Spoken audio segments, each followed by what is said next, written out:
You are going to listen to a talk about library system. First, you have some time to look at questions 1 to 4.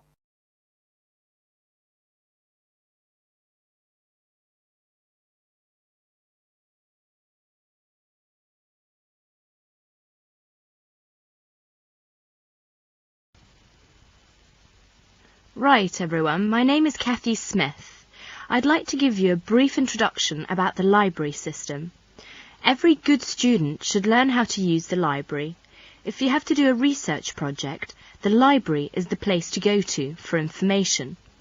Libraries contain books and periodicals, magazines and newspapers on many different subjects. To find the information you need, you must know how to use the library. All libraries are organised in much the same way. Every library houses a collection of books. Many libraries also have periodicals, films and records. All the books in a library can be classified under 2 main categories, fiction and non-fiction. Books of fiction contain stories that were made up by the author. Books of non-fiction contain factual material. When doing research, you use non-fiction books because you are looking for factual information. All the fictional books in a library are grouped in one section. They are arranged alphabetically by the last name of the author. Many libraries also label the spines of all books of fiction with the letters FIC or F. All libraries have a system for organising and classifying non-fiction books. The most widely used system is the Dewey Decimal System. It was designed by an American librarian named Melvin Dewey. It is called a decimal system because it divides all non-fiction books into 10 major categories. These are further divided into subdivisions. Before you hear the rest of the conversation, you have some time to look at questions 5 to 10.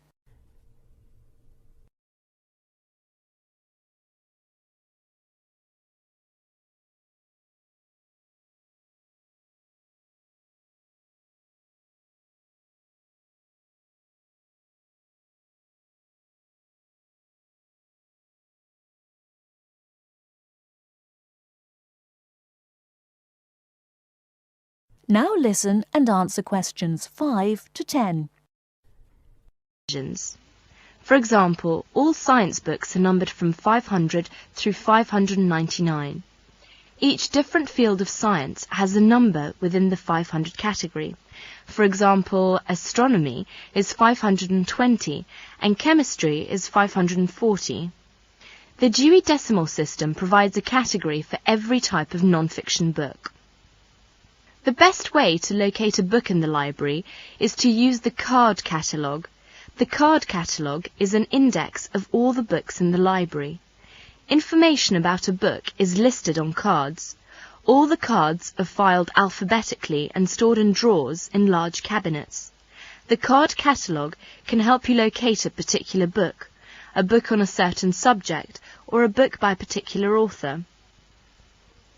In the card catalogue, each book has 3 cards, an author card, a title card and a subject card.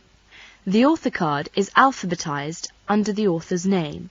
The title card is filed alphabetically according to the title of the book.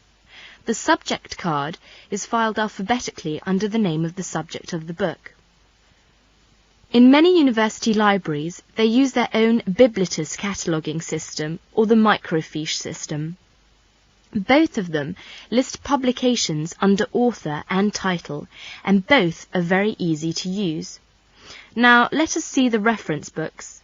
We all know that reference books make up an important part of a library's non-fiction books collection.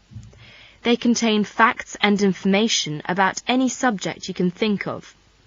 Reference books are not meant to be read from cover to cover. You should use them when you want important facts and information about a particular subject. Let's see some major types of reference books. First, dictionaries. Dictionaries are books that list and give the meanings of the words in a language. They also give the pronunciation of words in a dictionary which are listed alphabetically. Second is encyclopedias. Encyclopedias are reference books that provide factual information about people, events, places and subjects of lasting interest. Each article is written by a specialist on the topic being discussed.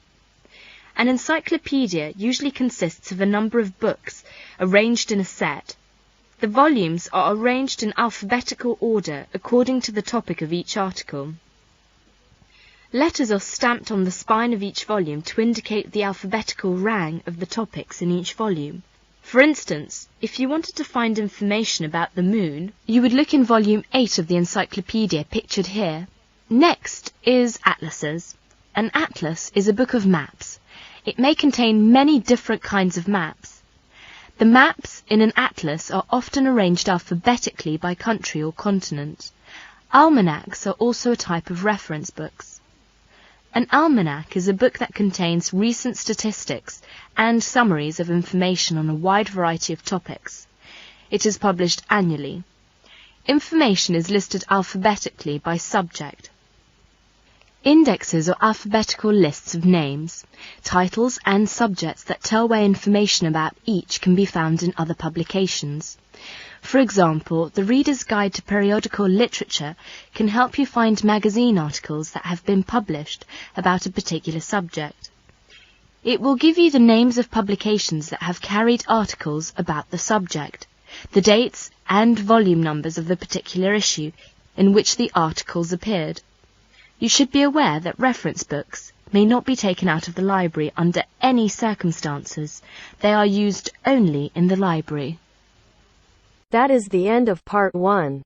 You now have half a minute to check your answers.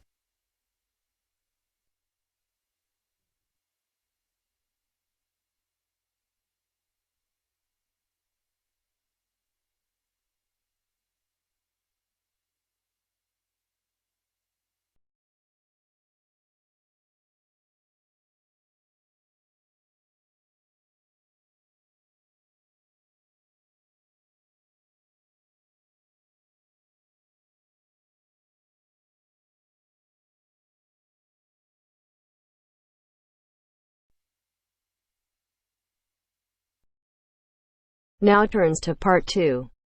You are going to hear a talk about making the most of graduate school. First, you have some time to look at questions 11 to 16.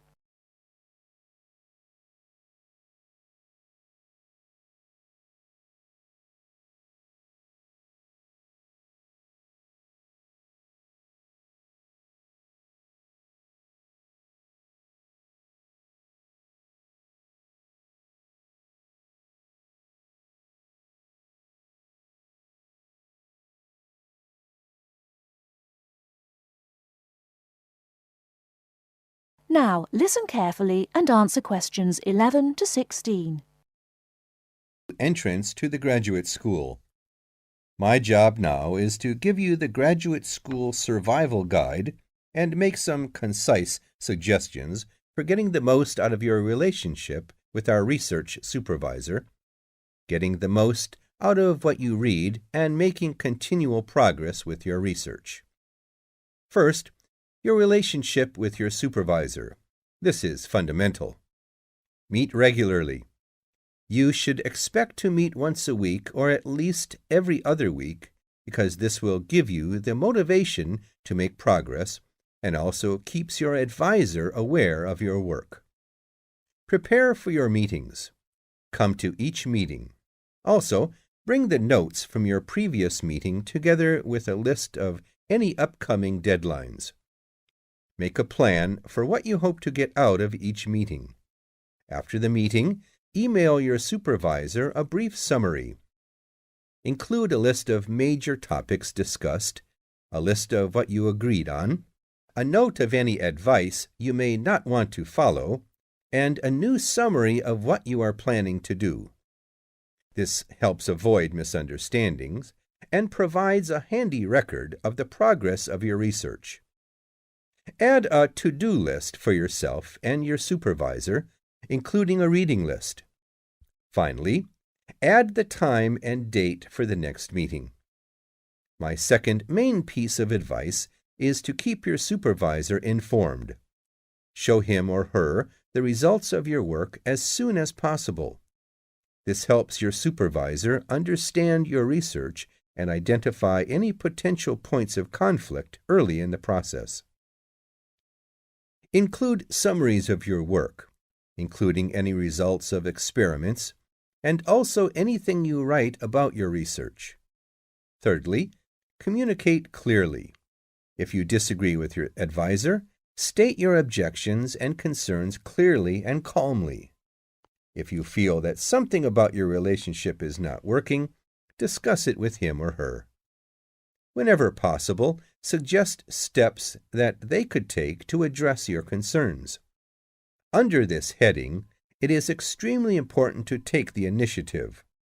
You do not need to clear everything you do in your research with your advisor. He or she is busy too.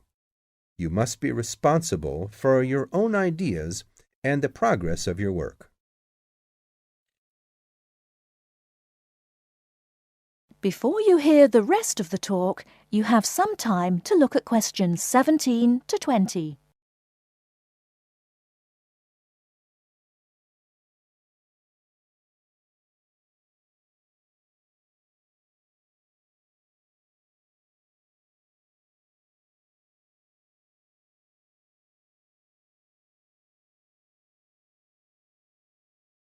Now listen and answer questions 17 to 20. The second section of my talk is about getting the most out of what you read. The first principle here is to be organized. Keep an electronic bibliography with notes and pointers to the paper files. Keep and file all the papers you have read. Point 2. Be efficient. Only read what you need to. Start by reading only the conclusion, scanning figures and tables, and looking at their references. Read the other sections only if the paper seems relevant or you think it might help you get a different perspective. Skip the sections you think you already understand. These are often the background and motivation sections. It's of critical importance to take good notes on every paper you find worth reading. Note especially what problem the author is trying to solve, what approach they take to the problem, and how their approach differs from other approaches. Next, summarize what you have read on each topic. After you have read several papers on the same topic, note the key problems, the various formulations of the problem under consideration, the relationship between the various approaches and the alternative approaches you come across. Let me add one point you might not have already thought of. Read PhD theses. Even though they are long, they can be very helpful for quickly learning about what has been done in your field of interest. Focus particularly on the background sections and method sections. Don't forget to read your advisor's thesis. This will give you an idea of what he or she expects from you. The third section of my talk is about making continual progress with your research. Keep a journal of your ideas. Write down every issue you are thinking about, even if you think it is stupid. This will help you keep track of your progress and keep you from going round in circles. That is the end of part 2. You now have half a minute to check your answers.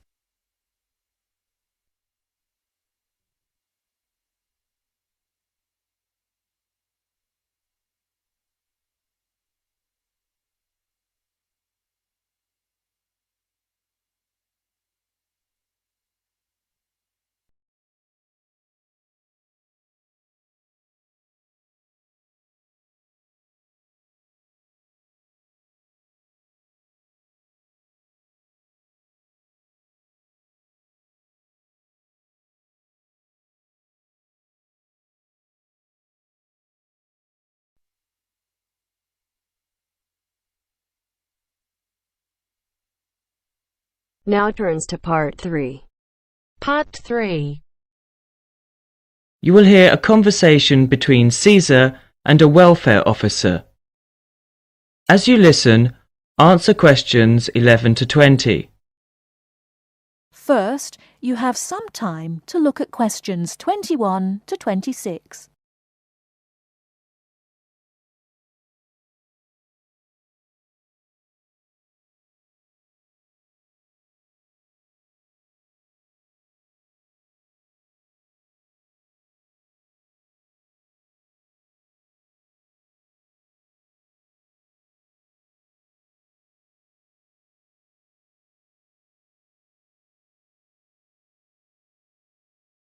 Now listen carefully and answer questions 21 to 26. Good afternoon. My name's Cesar Bautisto. Hello, I'm Wendy, one of the welfare officers. Can I help you? Yes, I have to move out of my accommodation in 2 weeks, and I can't find anywhere else to live. Okay, I'll need to know some details about your current situation. I'm an overseas student from the Philippines. The college gave me a temporary room for 1 month. I can't find anywhere else, and I have no money. Have you told the college about your position, or asked them to let you stay longer in your accommodation? No, not yet. I didn't think that would be possible. Well, we can contact the accommodation service on your behalf to see if they'll let you stay a little longer, until you can find an alternative. Thank you. But I'm not sure that I can find another place, as they all ask for money before moving in, and I don't have any. Yes, it is usual in this country for landlords to ask for up to a month's rent in advance. Don't you have any money at all? Hardly any. I'm waiting for my grant check to be sent from the Philippines at the moment. It should have been here for me to collect when I arrived in Britain, but it seems to have been lost. You can apply for emergency loan from the union if you want. The loan can be for up to £200, and we ask for a post-dated cheque for the same amount to be given to us, so that we can recover the money once you receive your grant cheque. That would be very good.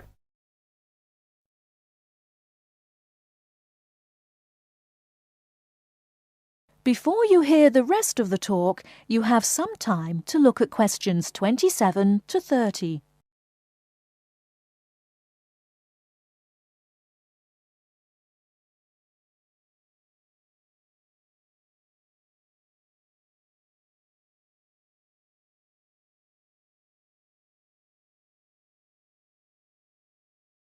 Now listen and answer questions 27 to 30. I'll apply, but I'm still worried about how to find new accommodation. As I said earlier, we can ask the college to extend the time you're allowed to stay in your present accommodation. They may refuse, of course. Then what will happen? If the worst comes to the worst, the union may be able to provide some very short-term emergency accommodation. If you want me to, I'll contact 1 or 2 of the addresses on the notice board and arrange for you to visit them. But what if they ask me for the rent in advance? I only have £90 left, and I need that for food and books. It'll be all right. By the time they actually need the money, we'll have your emergency loan ready. Just fill in this application form and write me a cheque for £200, please, payable to the student union. Right, I'll do that. Thank you very much for your help. I'm feeling more optimistic now.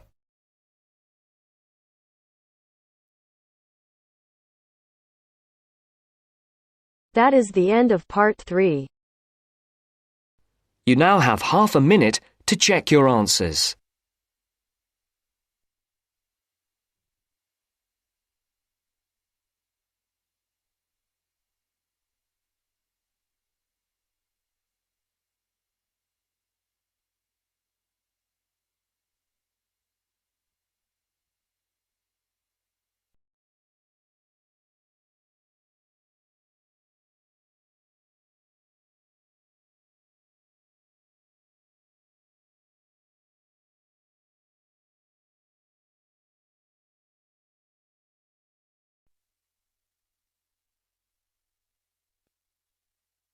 Now turns to part 4. Part 4. You are going to hear a conversation between two students about studying abroad. First, you have some time to look at questions 31 to 40.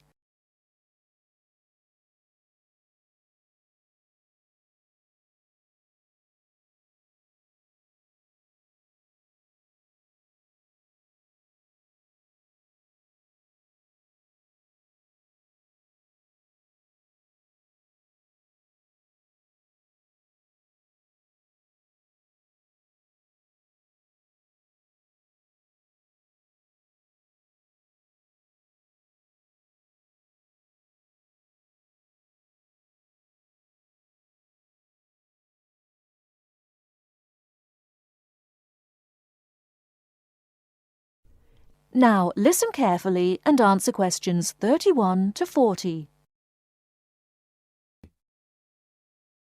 Hey Mary, how's school going? Haven't seen you in a while. What have you been up to? John, good to see you again. I've been really busy the last couple of weeks. I'm applying to study abroad next year. Really? So am I. I think it will be a great experience to be able to study in another country. What country do you want to go to?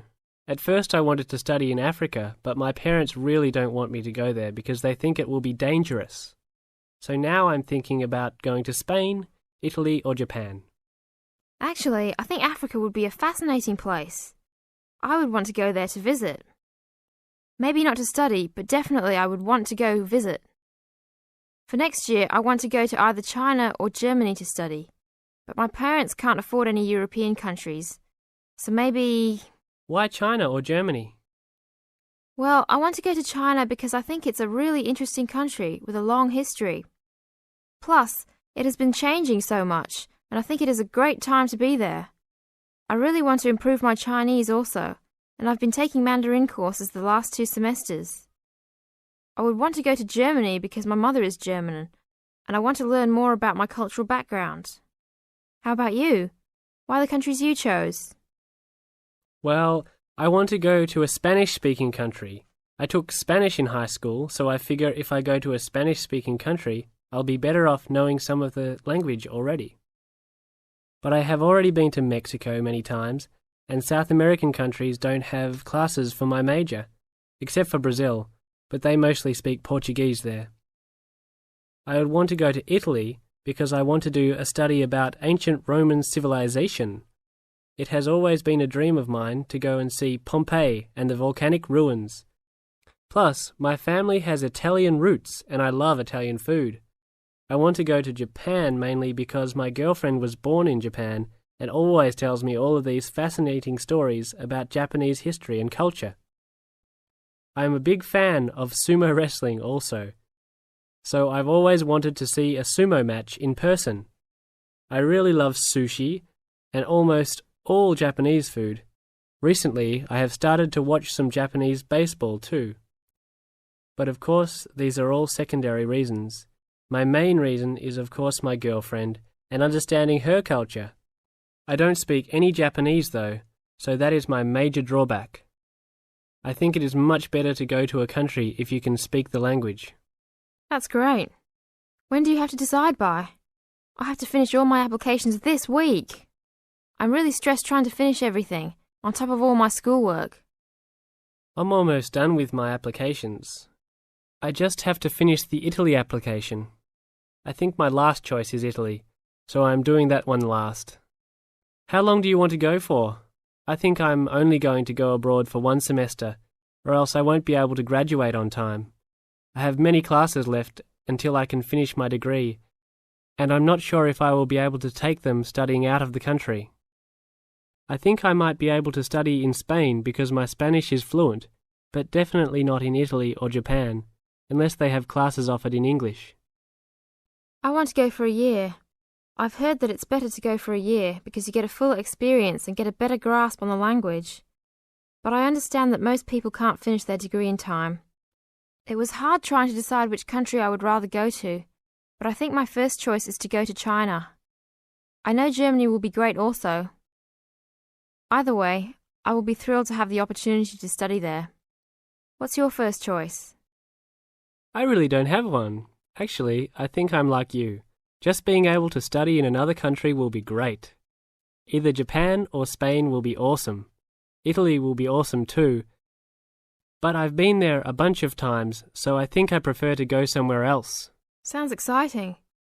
We'll have to go to class now. It was great talking to you again. See you around next time? Yeah, sure. See you around. Hope that everything goes well. That is the end of part 4. You now have half a minute to check your answers.